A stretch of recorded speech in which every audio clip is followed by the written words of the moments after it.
บายดีพ่อแม่พี่น้องพ่อกับ2เจริญฟามิลี่อยู่ในอเมริการัฐเท็กซัสเช่นเคยเนาะพี่น้องเนาะและมื้อนี้หันสิพาพี่พาน้องลงมาหัวมาสวนมาเก็บผักแล้วก็มาเบิ่งหมักถั่วหมักแตงเด้อพี่น้องเด้อแล้วมาเบิ่งไปนํกันเด้อว่ามันเป็นแนวใดแหละช่วงนี้อันนี้มันหมักแตงหมักแตงปลูกไว้ก่อนนี่หน่วยใหญ่ได้พี่น้อง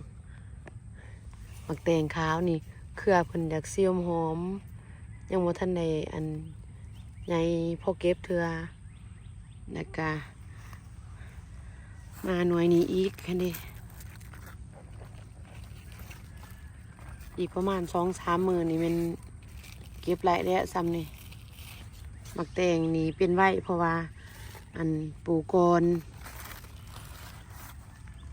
ในสวนนี้มันก็ยังน้อยอยู่เด้เจ้าไหนก็ใหญ่แหละนี่เป็นอันนี้ดีนะฮะเป็นหมากดีอยู่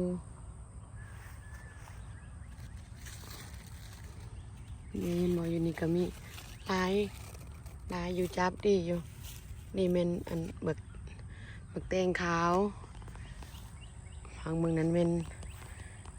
หมักทัวนี่หมักทัวก็ขึ้นคืออะไรเติบนะเจ้าไหนก็ได้เจ้าไหนก็เก็บกินได้นี่ขันเท้าคืออะไรก็เริ่มเป็นดอกโดนแป๊บเดียวนี่ทัว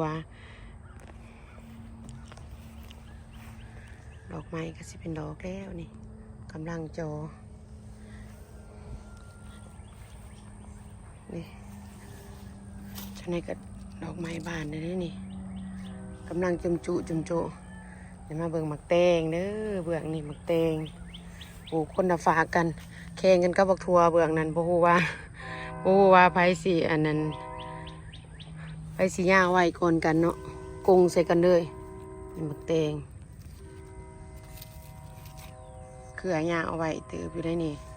แป๊บเดียวเท่านั้นดิ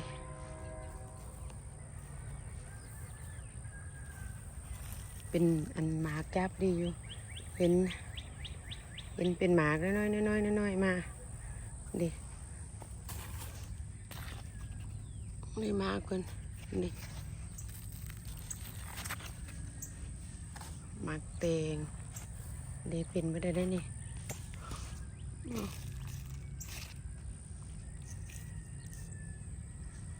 เอาอันนั้นมาใส่บ่ทันได้เอาดินทุ้มเอาเปลือกพัก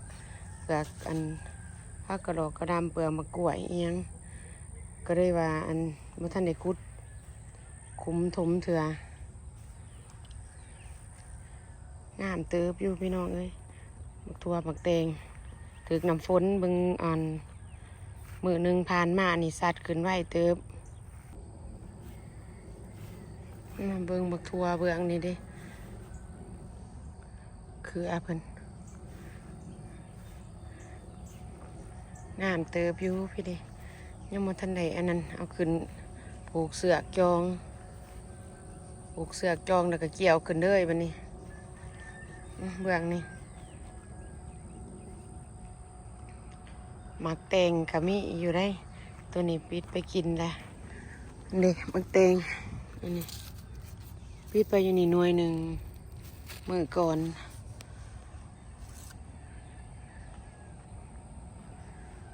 นี่อยู่เบื้องนั่นสิพาไปเบิ่งกบกอกซุ่มนี่เบื้องนี้บ่งามปานใดบักเขือส้มนี่เป็นหมากเลยเด้เก็บกินได้เลยนี่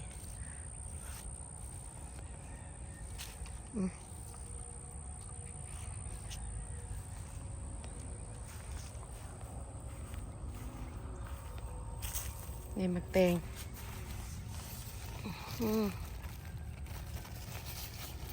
สเก็บเอาเลยผู้ดีกินซ้ำนี่หมักแตงใบเตยได้ว่าสันกินหอม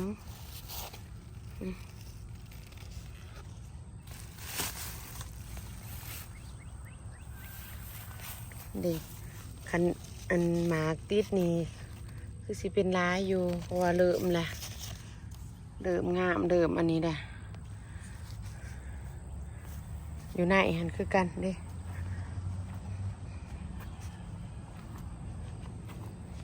อยู่ในนี่แห้งเขียวงามมือก่อนมาเบิ่งได้หน่วยนี่หน่วยน้อยเป็นจังได๋ล่ะมันนี่ไปใส่ได้เกี่ยวไปอันนี้เบิดได้บ่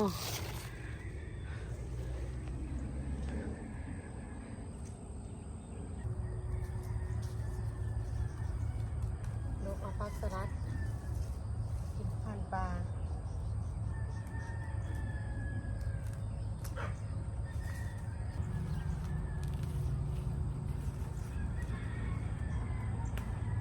ผักสลัดตรงงานพี่น้องเสพทหารคนตกใส่แต่กรอบดีบกขมผู้ดีกินแต่ตาหนึ่งสิไปเก็บเอาพระหอมบัวบันนี้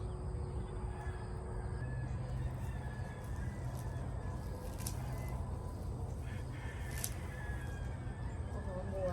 ทำงานพระหอมบัวพระหอมบัวเลยพระหอมบัวแปลงปลูก2 อย่างกระสีอันแต่เก็บกินอยู่ตลอดเวลาตัดไปกะปรุงขึ้นมาใหม่ไปใส่อันมุกเป็ดมุกยำกระแสบนี่สิไปใส่อ้อไก่เฮ็ดอ้อไก่กินอยู่แล้ว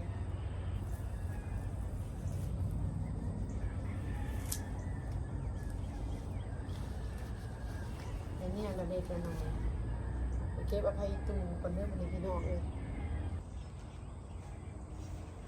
เก็บไผ่อีตูก่อนพี่น้องพักสลัดเอาอยู่บนซิเบิร์ดและจงไหวแต่ซ้ำนี้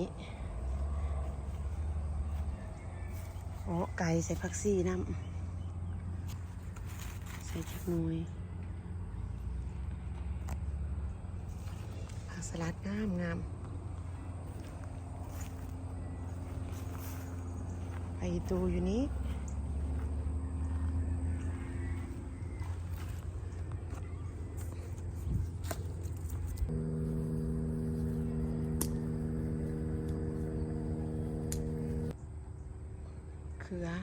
มะเขือบักเพชรก็งามแล้ว